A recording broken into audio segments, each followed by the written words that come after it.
So, daghan kaayo nga naglilisay karon kung unsa gayud ang husto nga adlaw sa pagsimba sa Dios. Sabado ba o Domingo? Apan kung atong susihon ang kasulatan, atong makita nga dili adlaw ang sentro sa pagtulun-an sa Dios, kundili ang pagtuman ug ang pag-alagad kaniya. Sa Biblia, wala nagtudlo nga usara ka piho nga adlaw ang pwedeng simbahon ang Dios sa bagong tugon. Ang Dios espiritu ug ang iyang gusto mao ang pagsimba nga tinuod. Gikan sa kasing-kasing, busa atong tan-awon karon igsuon, dili pinaagi sa tradisyon o kasaysayan kundi pinaagi lamang sa kasulatan. Unsa gayud ang tinuod nga kahulugan sa pagsimba sa Dios? Una, dili adlaw ang gitan-aw sa Dios, kundi ang pagtuman. Atong mapamatud-an na diri sa Biblia. Ang Biblia wala nagaingon nga usara ka adlaw ang pwedeng simbahon ng Dios. Atong basahon ang Roma 14:5-6. Ang usa nagaingon nga ang usa ka adlaw labaw pa kay sa lain. Ang lain nagaingon nga managsama ra ang tanang adlaw.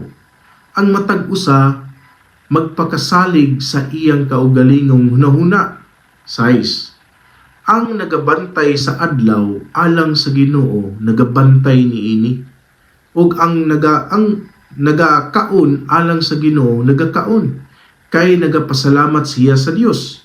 Ug ang dili magakaon alang sa Ginoo dili magakaon, ug ang pagpasalamat ug nagapasalamat siya sa Dios. Ang Roma 14:5 nagatudlo nga walay specific nga adlaw nga gisugo sa Dios alang sa pagsimba sa bagong tugon. Ang uban mutan-aw nga importante ang usa ka adlaw. Ang uban mutan-aw nga parehas ra nga tanang adlaw. O gitugutan sa Dios ang matag usa nga musimba og mag-alagad kaniya sumala sa konsensya. Basta alang sa Ginoo. Ang punto na ko direksyon, ang Dios dili limitado sa adlaw. Ang importante mao ang pagtuman sa doktrina ni Kristo. Now, ang igpapahulay maasabat para na sa mga Hudiyo nga nailawom sa kasuguan. Atong basahon ang Exodus 31:16-17. Busa ang mga anak sa Israel magabantay sa adlaw nga igpapahulay aron tumanon ang igpapahulay sa ilang mga kaliwatan ingon nga walay katapusang kasabutan. 17.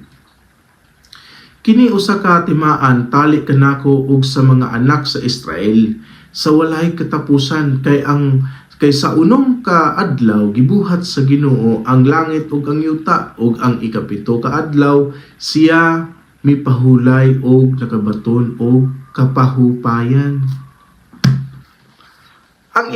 Ang igpapahulay gihatag sa Dios ingon nga timaan sa kasabutan tali kaniya og sa Israel. Kini ilahanan nga ang Israel iyang piniling katawhan. Dili kini sugo nga gipugos sa tanang tawo, labi na sa mga hintel, kita, mga hintel. Kay kini bahin sa mosaikong kasabutan. Ang importante sa bagong tugon mao ang pagsimba ug pag-alagad sa Dios. Pinaagi kang Kristo. Dili ang pag-obserba sa usa ka adlaw. Kay kitang mga Kristohanon, wala ta nailawom sa kasuguan ni Moises, kundi naata sa kasuguan ni Hesukristo. Ang sulti ni Pablo sa New Testament, wala na usab ang Sabat ngadto sa Domingo. Wala usab gisugo sa nga sundon gihapon ang Sabat. Atong basahon sa Kolosas 2:16. Busa ayaw kamo mapaghukom kang bisan kinsa tungod sa pagkaon o ilimnon o tungod sa pista o sa bag-ong bulan o sa mga adlaw nga igpapahulay. 17. Ang mga butang anino lamang sa mga butang nga umaabot, apan ang lawas katinuuran iya kang Kristo. Klaro kayang pulong sa Ginoo diri sa bersikulo nga atong gibasa. Giigna ni Pablo ang mga Kristohanon nga ayaw na pagpailawom sa paghukom sa mga tao bahin sa pagkaon, pista o mga adlaw nga igpapahulay. Kining mga butanga anino ra sa umaabot, temporaryo og simboliko. Ug natuman na kang Kristo.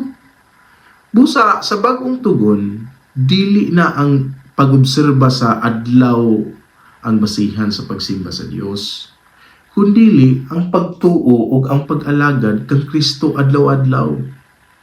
Ang punto diri igsoon, ang Sabat timaan sa Israel, dili sa mga Hintil.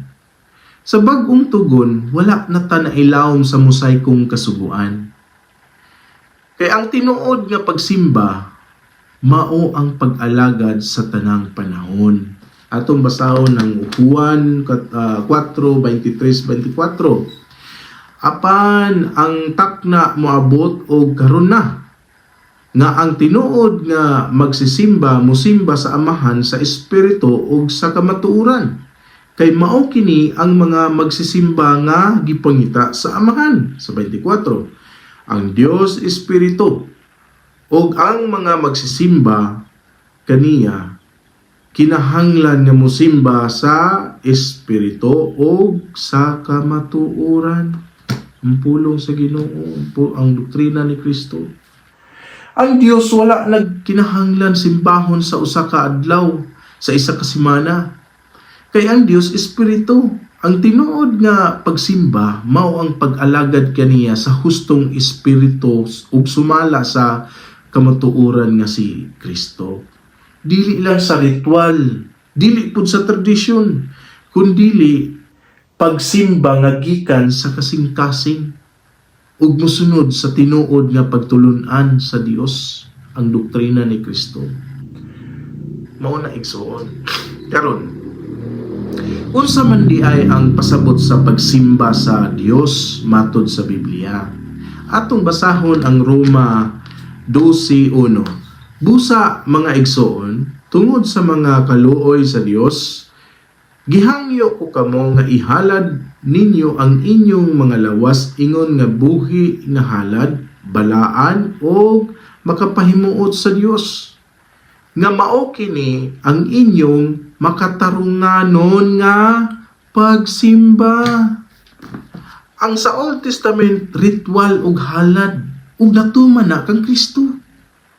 Sa New Testament dili na hayop ang halad, kundili atong kinabuhi ug pag-alagad sa Dios adlaw-adlaw. Karon, unsa man nga paagi nga kining lawas naman di ay ang ihalad nato sa pagsimba sa Dios. Example, musimba ka sa Dios. Sa trabaho, pwede ka makasimba sa Dios. Magtrabaho ka nga matinud-anon, dili ka manglimbong, di ka manguha sa cashier. Pagsimba na sa Ginoo. Di ka magpasipsip, simba na sa Ginoo. Sa pamilya, pagbot sa pamilya, mapuyo nga malinawon, mapailubon ka, mong palanggawan mong asawa ug anak, dili ka mag-cheat, dili ka magbinuang, dili ka manglaki, dili ka mamay. Pagsimba sa Ginoo. Pag-abot sa simbahan, mutabang ka sa mga kaigsuunan, pagsimba na siya sa Ginoo. Dili lang kay paron ignon ka nga nakita ka sa Ginoong simba ka.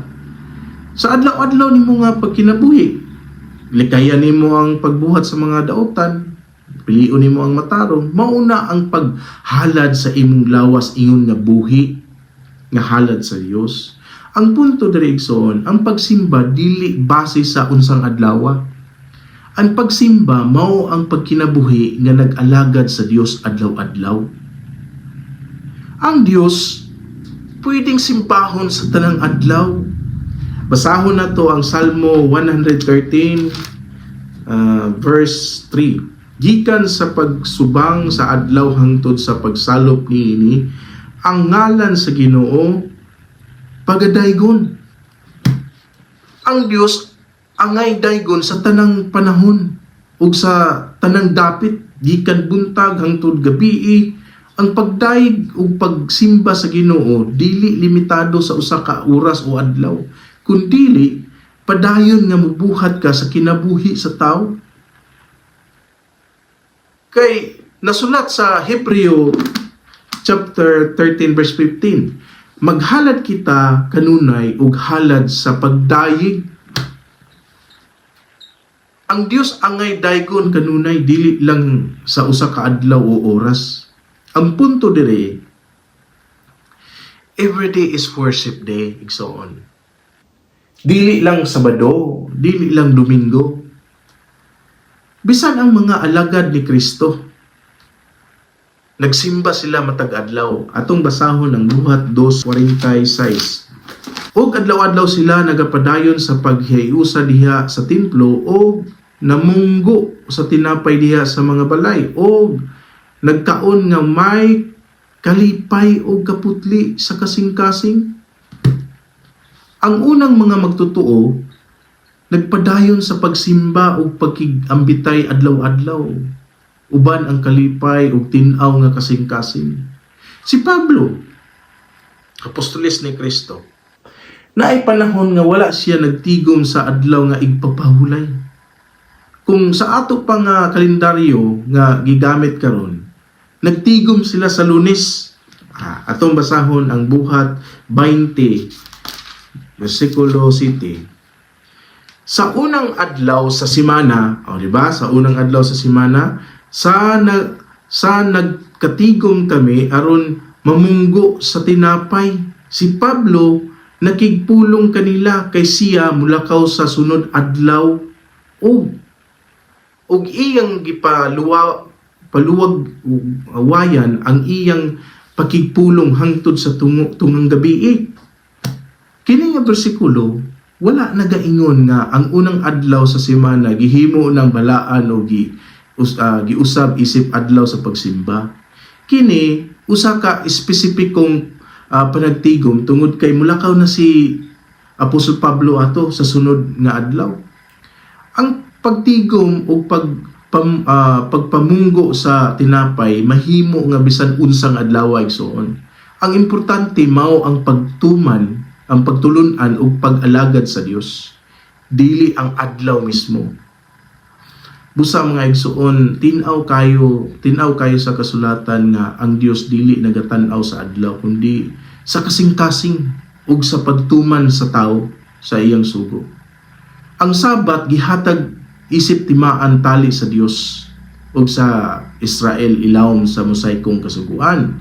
Apan kitang mga Kristohanon wala ta nailawom sa kasuguan ni Moises, kundi nailawom ta sa kasuguan ni Kristo. Sa bag-ong tugon, walay gisugo nga magpili og usa ka adlaw sa pagsimba. Wala usab giusab ang Sabat ngadto sa Domingo. Ang tinuod nga pagsimba mao ang paghalad sa atong kinabuhi, ingon nga buhi nga halad. Pag-alagad sa Dios sa tanang panahon, sa atong trabaho, pamilya, simbahan, ug sa matag adlaw nato nga pagkinabuhi. Busa ang matag adlaw mahimong adlaw sa pagsimba. Kung kita nagkinabuhi nga matarong ug nagsunod sa doktrina ni Kristo. Kay sa tinuod, every day is worship day. Dili Sabado lang, dili Domingo lang, kundi tanang adlaw alang sa Dios. Og mayong gabi, mayong hapon, mayong adlaw kanimo igsoon.